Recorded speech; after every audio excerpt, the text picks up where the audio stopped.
Bonsoir la famille, me voici, je suis là ce soir. J'avais promis cette deuxième vidéo. Je suis là pour la deuxième partie de ma première vidéo, celle qui était la partie introductive. Dans ma partie introductive, pour rafraîchir un peu les mémoires, je parlais de la vie d'un aventurier. Je parlais de la vie des aventuriers, de nous en tant qu'aventuriers, nous qui vivons à l'extérieur.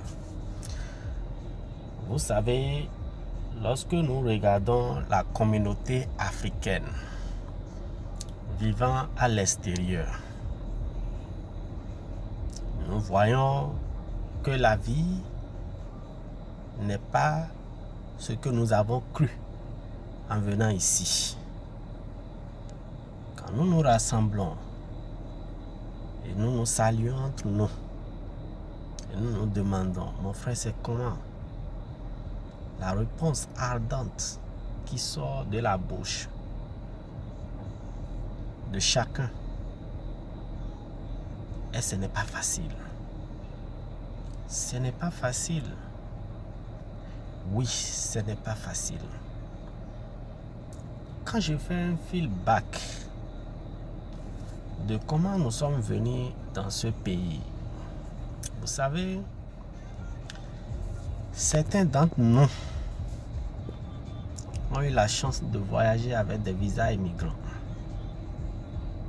D'autres avec des visas touristes. D'autres par la terre chaude, le désert et la mer.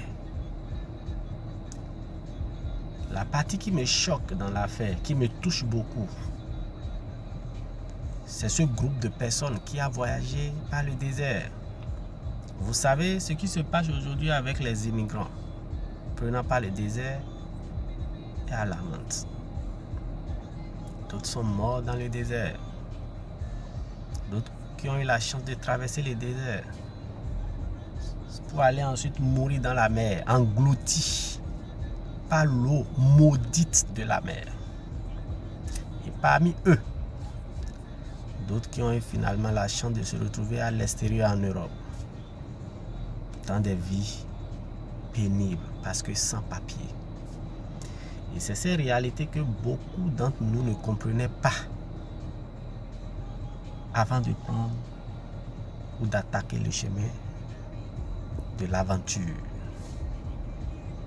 Maintenant, pour ceux qui ont eu cette chance de venir ici par des visas immigrants, parmi nous, nous avons des catégories. Il y a d'autres qui ont eu la chance d'étudier, qui ont des grands diplômes. D'autres qui travaillent dans des facteurs de production très durs. Quand je prends le cas de ces compatriotes qui travaillent dans des facteurs de production, tu te lèves le matin tous les jours de 6h à 17h, voire 18h, 8h à 10h par jour, debout, mon frère, debout. Tu travailles comme un salaud. Tu n'as même pas eu la chance de dire bonjour à tes enfants parce qu'ils dorment quand tu partais. Et quand tu revenais le soir, ils dorment déjà. Tu n'as même pas eu la chance de voir ta femme. Peut-être avant que tu ne reviennes, elle est déjà partie aussi. Tu es fatigué. À partir de 35 ans, tu n'as même plus de reins. Voici un gars qui est debout dans un facteur de production tous les jours de sa vie. De 6h à 17h, les reins sont fatigués. Il ne peut même pas faire l'amour à sa femme. Toujours à la recherche de cette vie eldoradienne. La vie de l'Eldorado. À un moment donné, je me suis dit, où se trouve cette vie alors? Cette vie eldoradienne. Est-ce que parce que nous sommes venus dans ce pays, nous sommes maudits? Ou bien vraiment nous sommes bénis? C'est à nous de juger. Oui, je ne dirai jamais que nous sommes maudits. Je dirais tantôt que nous avons été choisis, nous avons été bénis. Même dans la Bible, quand le Seigneur a fait quitter le peuple d'Israël pour les amener en Afrique ici, en Égypte, la Bible dit après 400 années, Dieu lui-même a décidé de les retourner dans leur terre. Pourquoi pas toi, mon frère? D'autres viennent dans ce pays, ils font comme si le pays les appartient. Ils vivent des vies plus que même les Américains ou bien les Blancs, oubliant là où ils ont quitté. D'autres qui sont un peu conscients, qui sont là, ont travaillé dur dans des conditions pénibles pour pouvoir réaliser des grandes choses au pays. Mais parmi ces grandes choses, ces belles maisons, ces belles villas construites, en 5 ans, peut-être tu as la chance de dormir dedans pendant 1 à 2 semaines. Quelle est cette vie? D'autres te diront que à leur retraite, ils vont rentrer. Qui t'a dit que tu vas vivre jusqu'à ta retraite? Qui t'a dit ça? Qui t'a dit ça? Ou bien qui t'a dit même que l'Afrique a besoin des vieux de 50 ans, 60 ans, 70 ans, rien fatigué, qui n'a rien à apporter à l'Afrique? Qui t'a dit ça? Mon frère, ma soeur, ce que je voulais dire ce soir, tout simplement après ma réflexion, c'est quoi? Vous savez, à un moment donné, nous devons réfléchir. Réfléchir dans quel sens? Quand on va à la chasse, c'est pour amener un gros gibier à la maison, pas pour aller mourir à la chasse. Quand on va au marigot, c'est pour remplir la bassine de l'eau et l'amener à la maison. Pas pour aller se faire emporter par le marigot. De même, quand on va en aventure, c'est pour rentrer avec de très bonnes choses. Si tu n'as pas pu réaliser, au moins la matière grise, qu'est-ce que tu as apporté à ton pays, à ton continent? Vous savez, même les Américains noirs ont compris aujourd'hui qu'il n'y a pas de vie ici.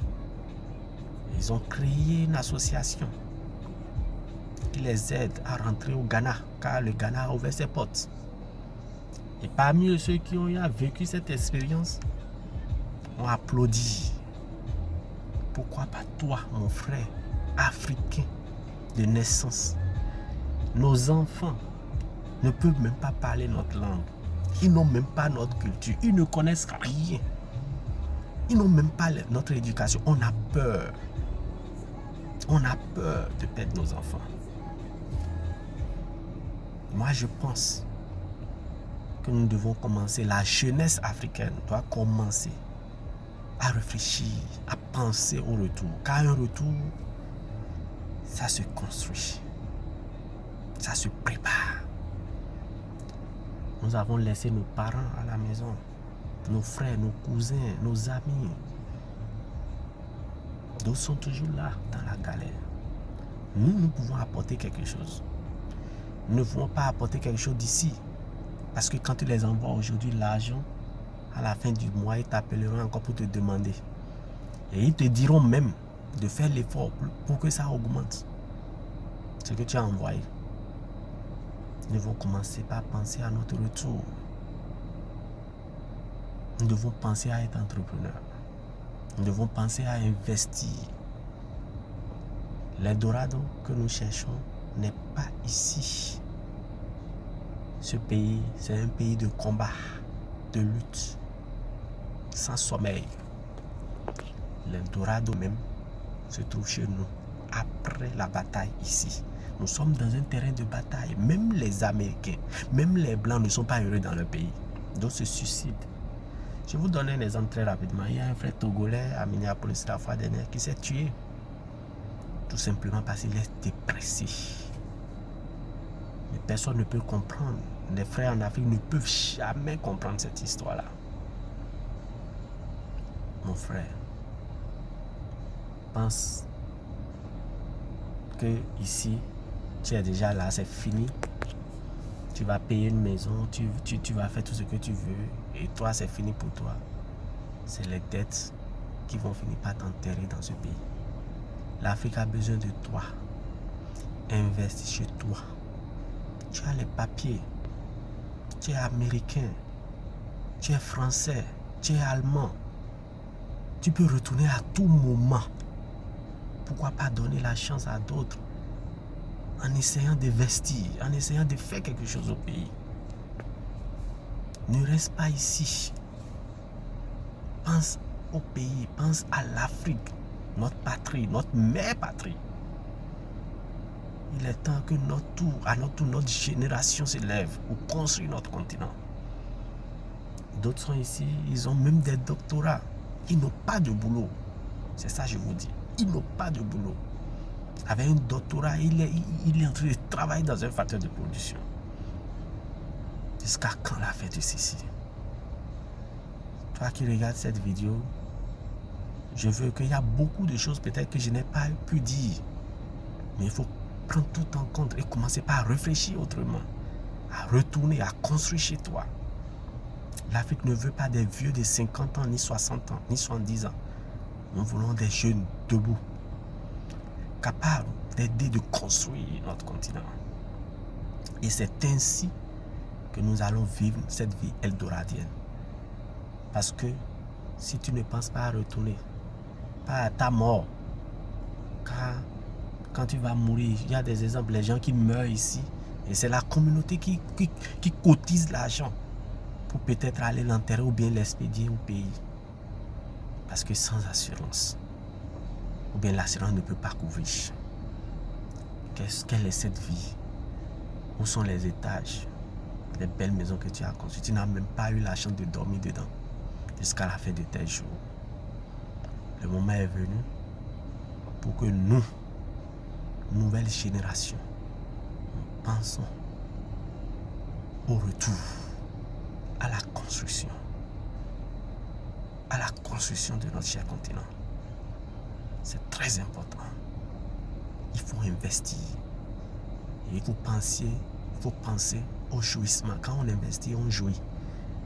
Quand on construit une maison, on dort dedans.